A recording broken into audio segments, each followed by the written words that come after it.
360 degrees.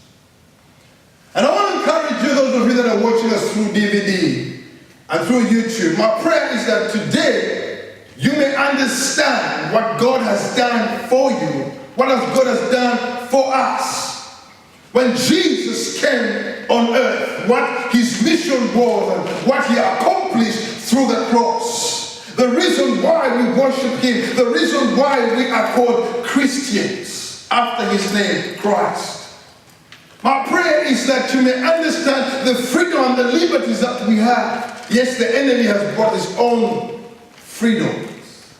My prayer is that you follow us and let God touch you wherever you may be, maybe on your computer, on your tablet, on your phone, wherever you may be in your hotel room or wherever you may be watching us from. My prayer is that you may understand the will of God for you as we discuss the issue of Freedom 360. Now follow us through and God bless you as you listen. Now check, why am I calling it Freedom 360? I want to go by the circumference. Is the circumference, am my terminology is correct? I want to go by the whole round, not the 180, not the 90 degrees, and I'm going 360 complete. I want to deal with the spirit, the soul, and the body. Jesus Christ came for the spirit, soul, and the body of a human being. He came for your mind. He came for your emotions. He came for your inner being. Jesus, when he looked at you, before you were created, the Bible says you were in him. He chose us from the beginning, even before the beginning of the world, the Bible says. You were selectively picked by God, carefully selected by him, and he picked you before you were even born, before your mama knew you, before she was even born herself. Before your grand and your great and your great your family tree, before the beginning of your family tree, he knew you and he loved you and he had a specific mission for you. And you see, the world today is corrupted. The world today is going nuts. They do not even understand what freedom is all about. They do not even understand. You see, it's like a child begins to think ideas that I am free from my parents. They allow children to divorce their parents. But you see, there is natural law that God has placed in this world, and man has come and in his own corrupted thoughts. In his corrupted thoughts, he has changed the course of belief. Thinking. And people today think otherwise, different things. The Bible says, delight yourself in the Lord, and he will do what? He will grant you the desires of your. So he knows you, the person that created an Apple MacBook Pro knew what operating system he was going to put in there for it to be a successful computer. I don't know if you understand it. Okay. So he creates an Apple computer and he puts in a software and the hardware that is compatible to operate a MacBook Pro. He gives it a memory and a storage that you can put in there. And so if I get PC stuff, you understand what I'm talking about, right? If I get Windows 7 and try to install it on a MacBook Pro, it's not going to work. So God creates you and he gives you your operating system. I don't know if you follow me, church.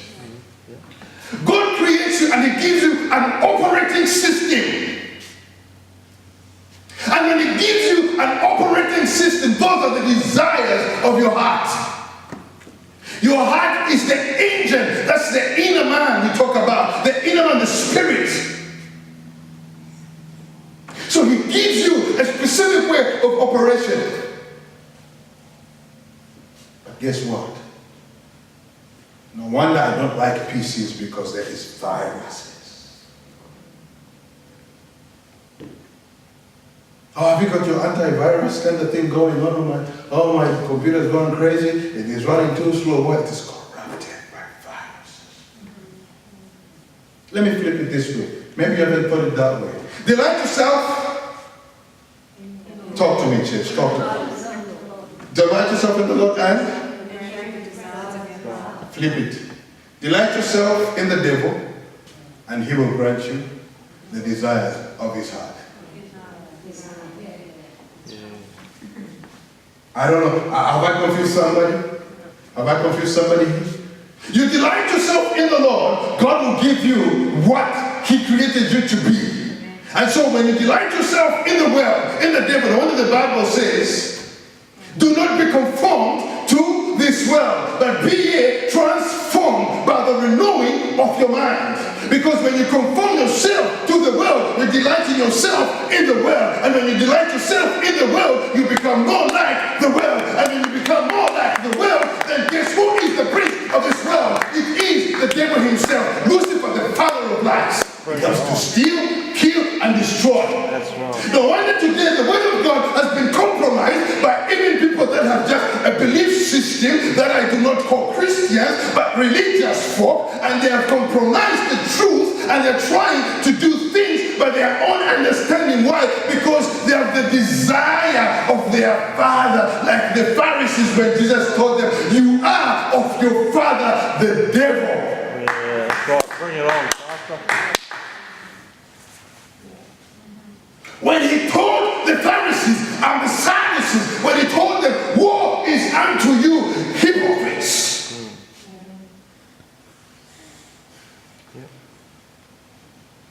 When he spoke to them, if you had known my Father, whom you claim you saw nowhere, you would have known me, because I come from him. And you're crucifying me because I only said I am God's son. But they did not want to hear it simply because they were contaminated with the conformation to the world.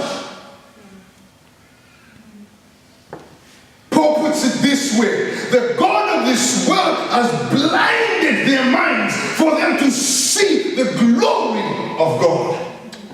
They cannot see the glory of God because not only are their eyes blind, but their minds are thick, blinded with the veil, that they cannot penetrate to see the glory of the Son of God.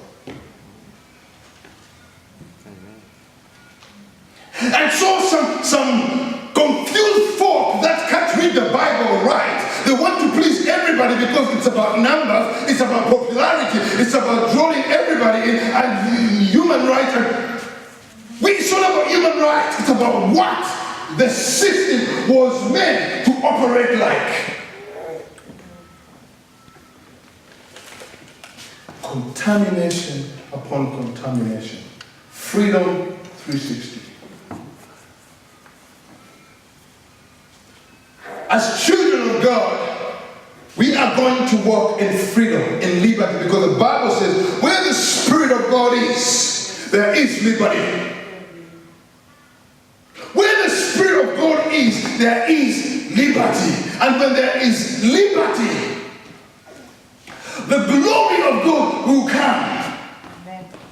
The anointing will come. The praises of God will come.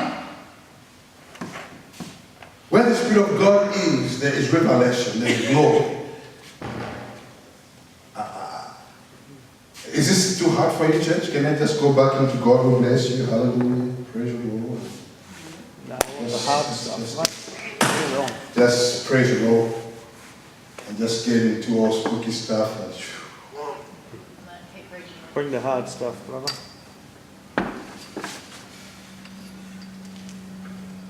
The passion for the Christ was not in vain.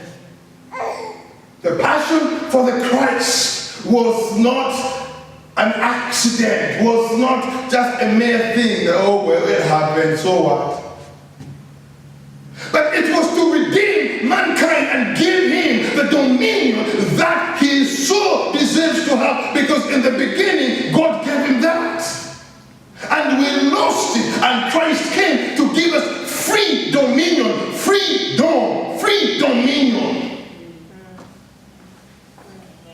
Am I in that preaching? That's the title here. Let me move on. Praise the Lord. You see, the cross of Calvary is so significant. Sometimes we ask questions, but why am I going through this? When you look at what Jesus went through for the sake of your life, for the sake of what is before us right now, today, in 2015, tell me a book that is sold out so many copies in this world more than the Bible. Show me a book that has survived.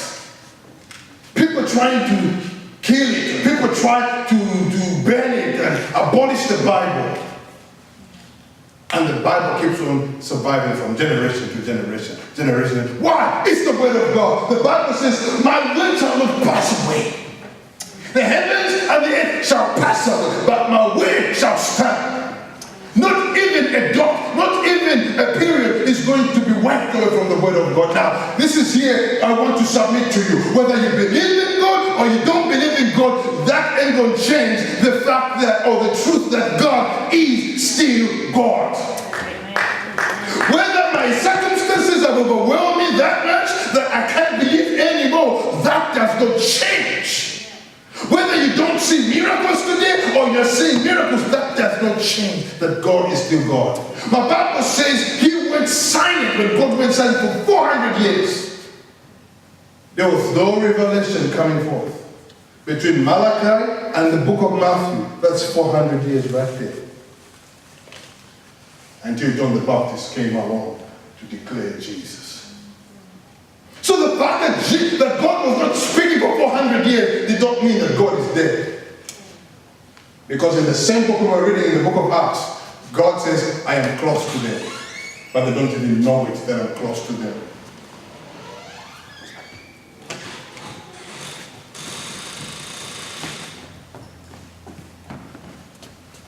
Go ahead, Mark. But God demonstrates his own love for us in this: while we were still sinners, Christ died for us. Since we have now been justified by his blood, how much more shall we be saved from God's wrath through him? Amen. The Bible says, even when we were still sinners, you know what sin does, right? Isaiah 59 says, because of your sins, you've been